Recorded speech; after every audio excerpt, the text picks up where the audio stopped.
Good evening, everyone. This is Dr. Manish from Staff Physiotherapy Clinic. Today's online session would be on the role of exercises in COVID 19. And we would be covering what is COVID 19 and its effects on our lungs, what are the precautions to be taken, and what all activities we can do to boost our immunity, so that our immunity is so strong that we can overcome COVID 19. And again, the most important things are the exercises which we will be covering, which a person can do before COVID also to strengthen the lung muscles, and when he suffers from COVID in mild and moderate symptoms. Along with this, we'll also cover those exercises which a patient can do post COVID, because many patients, after recovering from COVID, they have a query that they are not able to reach the same physical ability level which they were able to do before coming in contact with the COVID. And at last, we'll be covering few queries regarding the vaccination, plasma donation, and the pregnancy. Now, what all things can boost our immunity? The first thing is proper sleep. We need a minimum of 8 hours sleep, even some more hours also. But don't start calling your team leader so that we can sleep properly to boost our immunity. The second thing would be a good mental health. Stay away from negative news.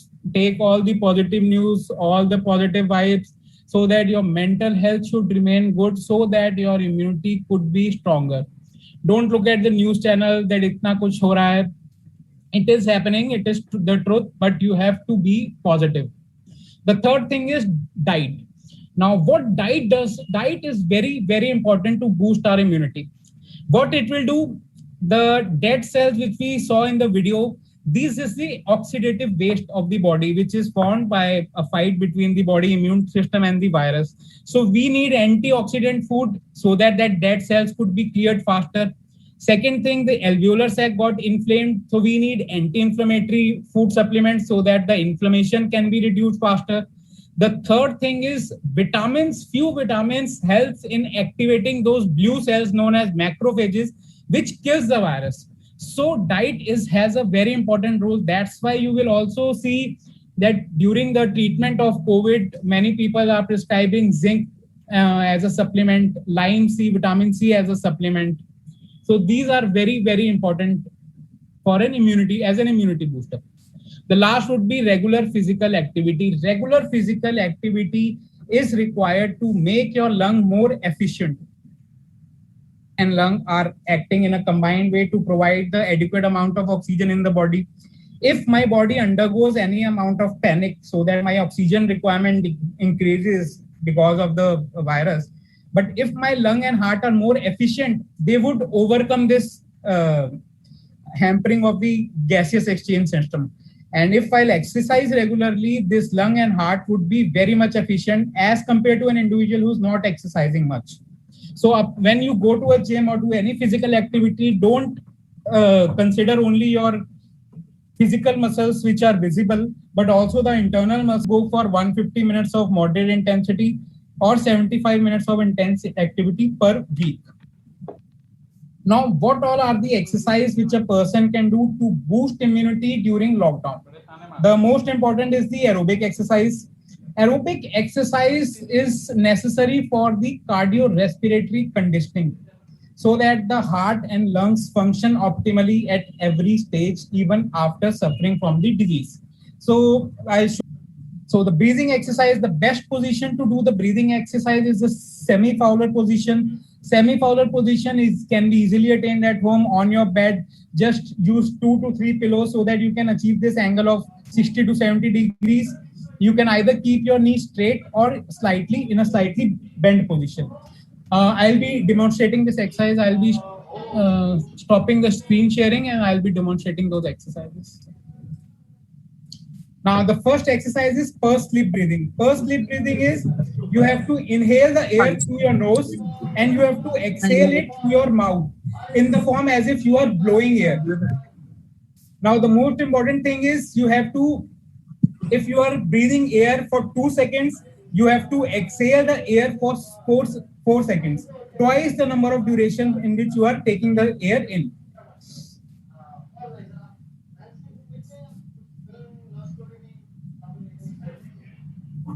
And if you are very comfortable with pursed lip breathing, you can even do it with slight progression. You can add activity also with it. Like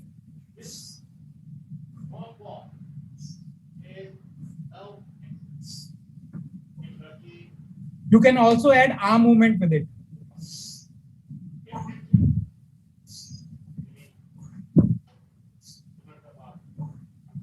This exercise improves the oxygenation and improves the expansion of the lungs and includes the deeper part of the lungs into the breathing pattern also, and makes the gaseous exchange more efficient. The second exercise is the belly breathing or the diaphragmatic breathing. Again, the position would be semi-forward position. In this, you have to place both your arms on your abdomen area. Now, while breathing the air in, you have to expand your abdomen area so that it gets filled with air. Now, this exercise is using your diaphragmatic muscles, so you have to strengthen them also to avoid that ventilator-induced diaphragmatic dysfunction. You have to expand your abdomen, and while releasing the air through the mouth, you have to squeeze it in. So now what you have to do, you have to place your arms on your abdomen area. Breathe in, breathe out. Expand your abdomen, squeeze in your abdomen. Expand your abdomen, squeeze in your abdomen. This is the second exercise known as the diaphragmatic breathing. Now we will move it to up to the third exercise, which is the incentive spirometry. Again, very famous nowadays. This was already a part of ICU protocol. Whenever a patient is admitted in ICU, we keep in mind that he's bedridden, his lung muscles would be weak. So we work on his muscles with the help of a spirometer. Spirometer is easily available, again, online also, and in your nearby chemist also. Simple instrument. You have to keep it erect. Don't keep it inclined or declined. Just keep it erect in front of you. Take the tube. Now it has two exercises. It will strengthen your inspiratory muscles also and expiratory muscles also. There are two ways of doing it. Once you keep it straight, take the tube. Now you have to suck in the air with as much power as you can, but you don't have to exert yourself. Now, thankfully, my muscles are strong, so I'm able to lift. So you have to maintain that strength like this. Try to maintain the lifted ball in the air for up to 2 to 3 seconds so that your muscles strengthen more. Don't just do like this. Don't take the ball up and immediately bring it down. Try to hold it for a few seconds up in the air.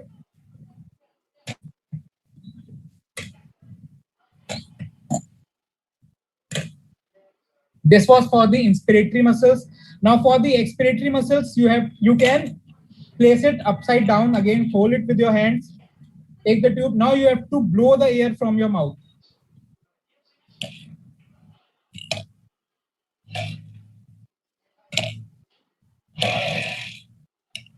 Again, the concept remains the same. You have to maintain the lifted ball in the air for a few seconds so that your expiratory muscles may gain some strength.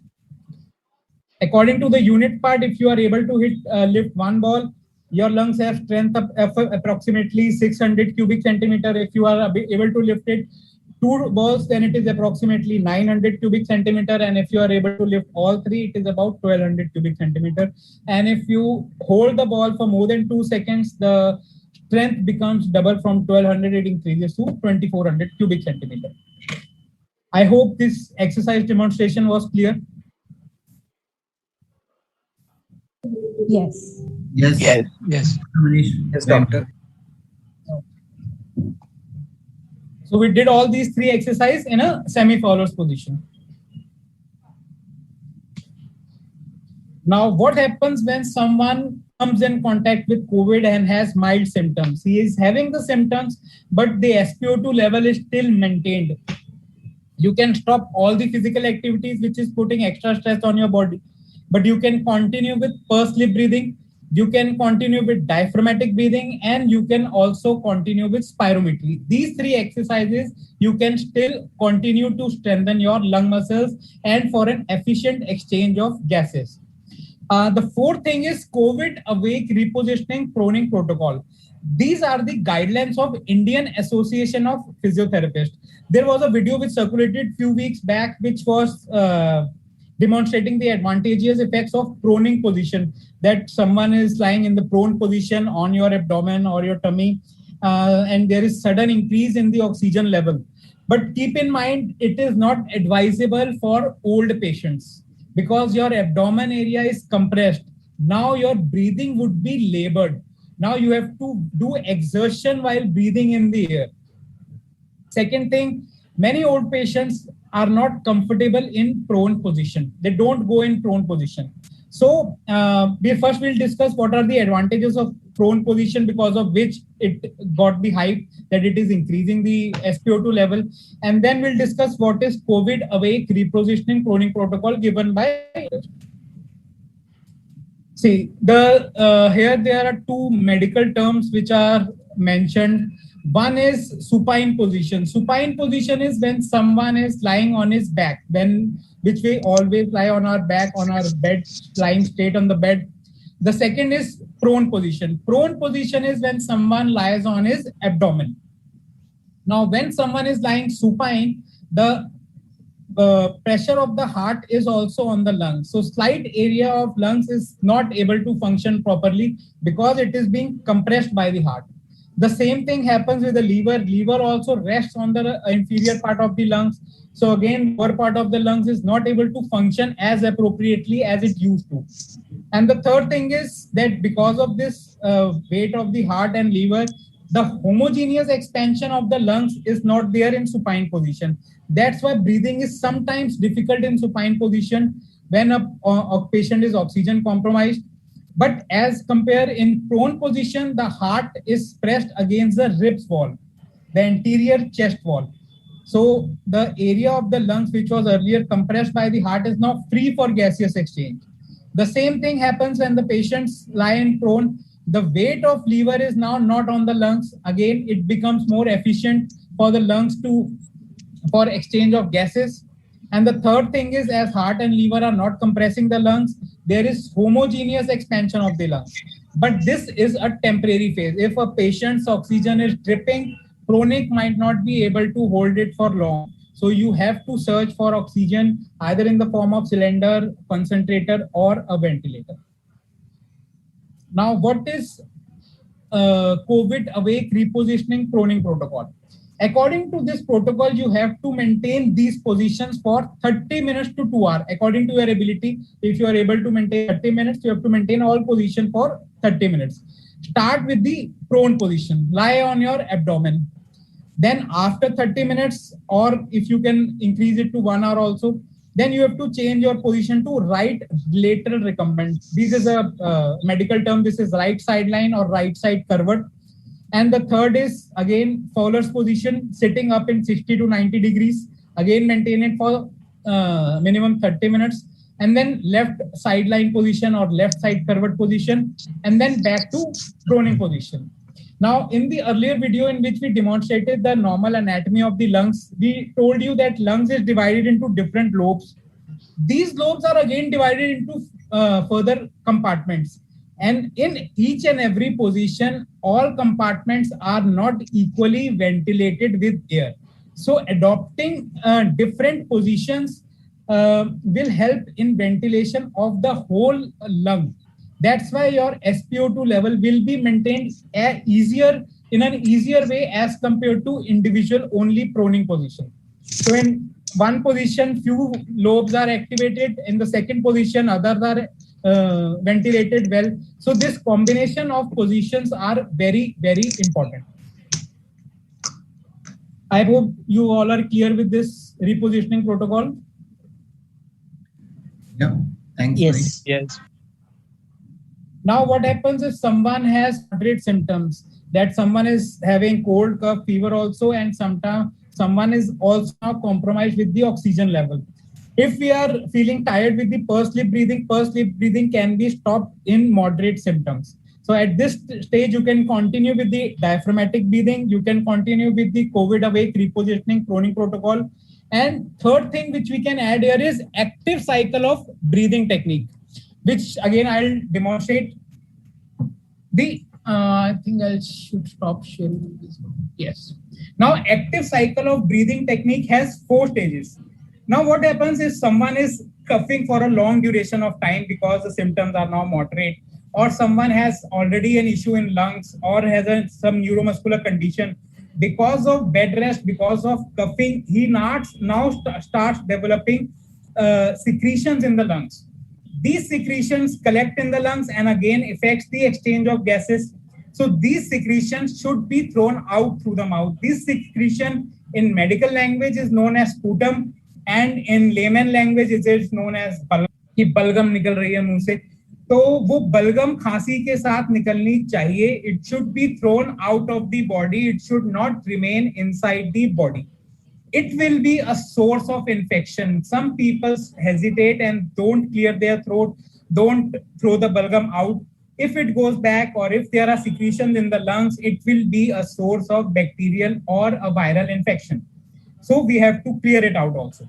So the active cycle of breathing technique is divided into 4 phases. The first phase is normal relaxed breathing. You have to relax your shoulder muscles. You have to relax your neck muscles and start with normal breathing. You can also exhale through your mouth if you are not comfortable with your nose. This is normal relaxed breathing. In the second phase, what we start is we'll be adding slow, deep breath in it. So now we have to slowly take deep breath, but the expiration process will remain simple and passive. We don't have to do forceful expiration now.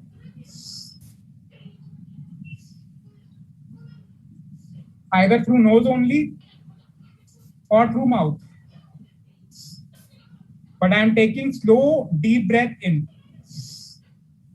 The slow, deep breath will help in activating the distal part of the lung also. And now the third phase. During the third phase, what I'll add is I'll be now expirating with extra pressure like this while opening up my mouth.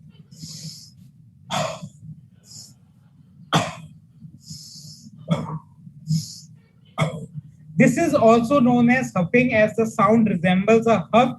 So you can do this forceful expiration also. This is the third phase. Slow, deep breath followed by a huff. During huffing, your distal secretions, the balgam part which is distal in the lungs, will now start mobilizing and starts coming in your throat area. And inside the throat will start irritating you. And the patient will start having a sensation of coughing. In the fourth phase, we will start with coughing.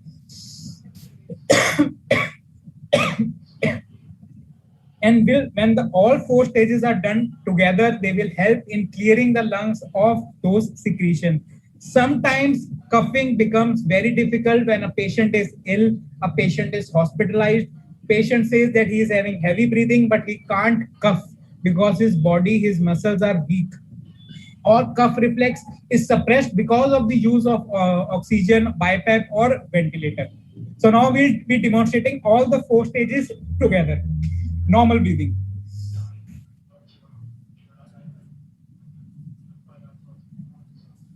Slow, deep breath. Normal expiration.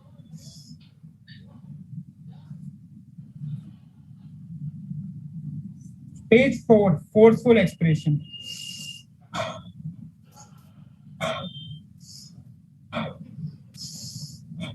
Stage 4, coughing. These are the 4 stages which form the active cycle of breathing technique, and is very, very important if the patient has moderate COVID or the patient has secretion in his lungs. These are the 4 stages: normal breathing, breath control, deep breathing, which has slow, deep breath, and then forced expiration techniques, which was the huff sound, and the last was coughing, which is coughing the secretion out of the lungs. Now the patient has recovered from COVID. Now that's a good news. The patient has recovered. But now the patient will realize that he can't do his pre-COVID activities as easily as he used to do earlier. So the strengthening part or the cardiovascular conditioning will again go step by step. Now, if an healthy individual undergoes COVID and is unable to attain his pre-COVID level, the aerobic exercise which we started, he can continue that light exercise also. But according to a research, they divided the post-COVID recovery phase also into 4 phases. The first phase lasts for 7 days, in which the patient can start doing walking, breathing exercise, stretching exercise, balancing exercise. Balancing exercise is already demonstrated, in which a patient can do tandem walk or one leg stance. Slowly, the patient can increase the duration also, and the patient has to monitor his SpO2 level at this time. And patient should also take a look at on his exertion level. He should not feel exerted by doing all these exercises. In the second phase, the patient is again in the same level. The patient should not exert. It will start from the 7th day, will last up to the 14 days. The target would be the patient can only increase the duration of the exercise he was doing in the earlier phase. He can increase the duration of walking, he can increase the duration of breathing exercises, and he can increase the duration of the balance exercises. After the 14 days, then when mild conditioning has already started, a patient has started to recover, increase his physical activity. In the third phase, patient can exert himself slightly. It means SpO2 level or heart rate level can increase slightly. There are no risk at this stage. It will last from 2 to 4 weeks, means 14 to 20 days. And in this, patient can add brisk walking, patient can add stair climbing, patient can add jogging, and patient can even add mild strengthening exercises. And in the last fourth phase, patient can do slight exercises. It will start from 4 weeks, end up to 8 weeks, and patient can slowly increase the level of strengthening, and patient can also do circuit training. Circuit training is somewhat similar to what we saw in the video for aerobics training, in which we included different body muscles and we did it at a go together in a day.